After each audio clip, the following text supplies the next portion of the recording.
El ser humano siempre ha buscado encontrar el porqué de las cosas.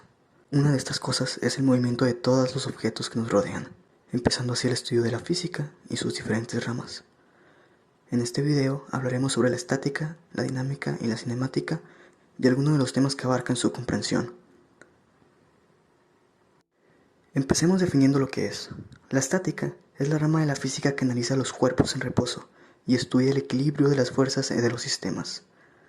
Es decir, en un estado en el que las posiciones relativas de los subsistemas no varían con el tiempo. La dinámica es la parte de la mecánica que estudia las relaciones entre las causas que originan los movimientos y las propiedades de los movimientos originados. Y por último, la cinemática es la rama de la mecánica que describe el movimiento de los objetos sólidos sin considerar las causas que lo originan, y se limita principalmente al estudio de la trayectoria en función del tiempo. Para su estudio, una pieza clave es comprender los vectores.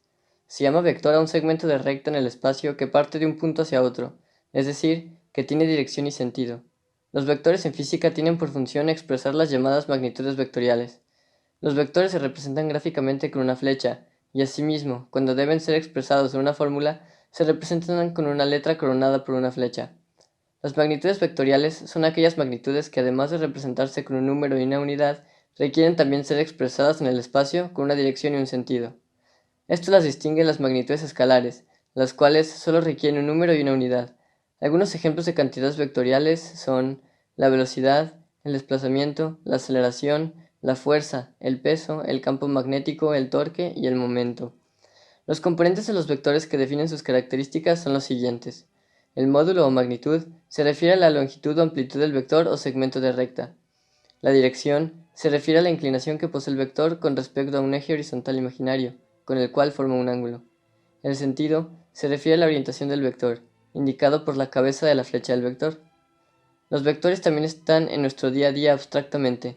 Por ejemplo, nuestros movimientos pueden ser representados por vectores, pues tienen una dirección, un sentido y hasta una dimensión. De la misma forma los vehículos o cualquier objeto que se mueve. Una vez comprendido cómo representar magnitudes de fuerza, podemos estudiar las leyes que las rigen. Las leyes de Newton son tres principios a partir de los cuales se explican una gran parte de los problemas planteados en mecánica clásica, en especial aquellos relativos al movimiento de los cuerpos, que revolucionaron los conceptos básicos de la física y el movimiento de los cuerpos en el universo. La primera ley de Newton, o ley de inercia, postula que un cuerpo permanecerá en reposo o en movimiento recto con una velocidad constante a menos que se aplique una fuerza externa. Dicho de otro modo, no es posible que un cuerpo cambie su estado inicial, sea de reposo o movimiento, a menos que intervenga una o varias fuerzas. La segunda ley de Newton, o la ley fundamental de la dinámica, postula que la fuerza neta que se aplica sobre un cuerpo es proporcional a la aceleración que adquiere en su trayectoria. La fórmula de la segunda ley de Newton es la siguiente, en donde F es igual a la fuerza neta, M es igual a la masa, expresada en kilogramos, y A es igual a la aceleración, expresada en metros por segundo al cuadrado. El postulado de la tercera ley de Newton nos dice que toda acción genera una reacción igual, pero en sentido opuesto. Sumados a las tres de antes, tenemos una ley no muy conocida, pero que sigue siendo igual de relevante que las anteriores, la cuarta ley de Newton o ley de gravitación universal.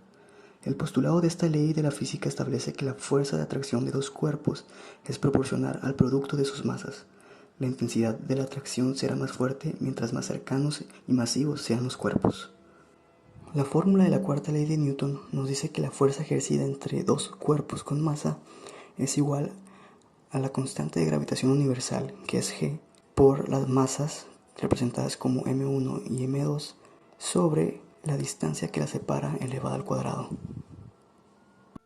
Otro tema a tratar serán las distintas maneras en las que la energía se presenta en el estudio del movimiento.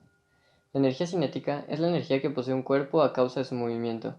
Se trata de la capacidad o trabajo que permite que un objeto pase de estar en reposo o quieto a moverse a una determinada velocidad. Un objeto que esté en reposo tendrá un coeficiente de energía cinética equivalente a cero. Al ponerse en movimiento y acelerar, este objeto irá aumentando su energía cinética y para que deje de moverse y vuelva a su estado inicial, deberá recibir la misma cantidad de energía que lo ha puesto en movimiento, pero esta vez negativa o contraria. Su fórmula es la siguiente. La energía potencial es un tipo de energía mecánica que está asociada con la relación entre un cuerpo y un campo o sistema de fuerzas. Se trata de energía en potencia o almacenada, es decir, que puede ser transformada inmediatamente en otras formas de energía, como la cinética, por ejemplo. Su fórmula es donde m es la masa, g es la aceleración gravitacional de la Tierra, h es la altura y ep la energía potencial. La energía mecánica es aquella relacionada tanto con la posición como con el movimiento de los cuerpos, y por tanto involucra las distintas energías que tiene un objeto en movimiento, como son la energía cinética y la potencial. Su fórmula nos dice que donde Em es la energía mecánica, Ep la energía potencial y S la energía cinética. Otra ley que debemos de conocer en el estudio de este tema es la ley de la conservación de la energía. Esta afirma que la cantidad total de energía en cualquier sistema físico aislado permanece invariable con el tiempo. Aunque dicha energía puede transformarse en otra forma de energía, o como todo lo conocemos, la energía no se puede crear ni destruir, solo se transforma. Tomemos uno de los ejemplos anteriores. Como habíamos visto, la energía mecánica es igual a la energía potencial más la energía cinética. Pues como habíamos visto anteriormente, la energía únicamente se va a transformar, por lo que la energía mecánica inicial y la final siempre serán iguales. Si tomamos en cuenta las energías no conservativas, por lo que también la energía cinética inicial y la energía potencial inicial serán iguales a la energía cinética final más la energía potencial final. En el caso de la energía mecánica, se puede concluir que en la ausencia de rozamiento y sin intervención de ningún trabajo externo, la suma de las energías cinética y potencial permanece constante. Este fenómeno se le conoce como el nombre de principio de conservación de la energía mecánica.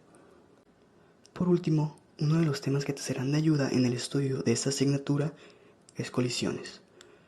Usaremos el término colisión para representar un evento durante el cual dos partículas se acercan e interactúan por medio de fuerzas. Una colisión elástica entre dos objetos es una colisión en la cual la energía cinética total, así como el momento total del sistema, es la misma antes y después de la colisión. Una colisión inelástica entre dos objetos es una colisión en la cual la energía cinética total del sistema no es la misma antes y después de la colisión, aunque el movimiento lineal total sí se conserve. Existen dos tipos de colisiones inelásticas. La primera, cuando dos objetos que colisionan se fusionan, como sucede con un meteorito que colisiona con la Tierra. La colisión se le llama perfectamente inelástica. La segunda es cuando los objetos colisionados no se fusionan, pero una porción de la energía cinética se pierde, como en el caso de una pelota de hule que colisiona con una superficie sólida. La colisión se llama simplemente inelástica.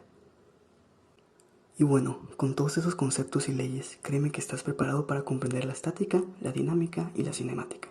Gracias por tu atención y a seguir estudiando.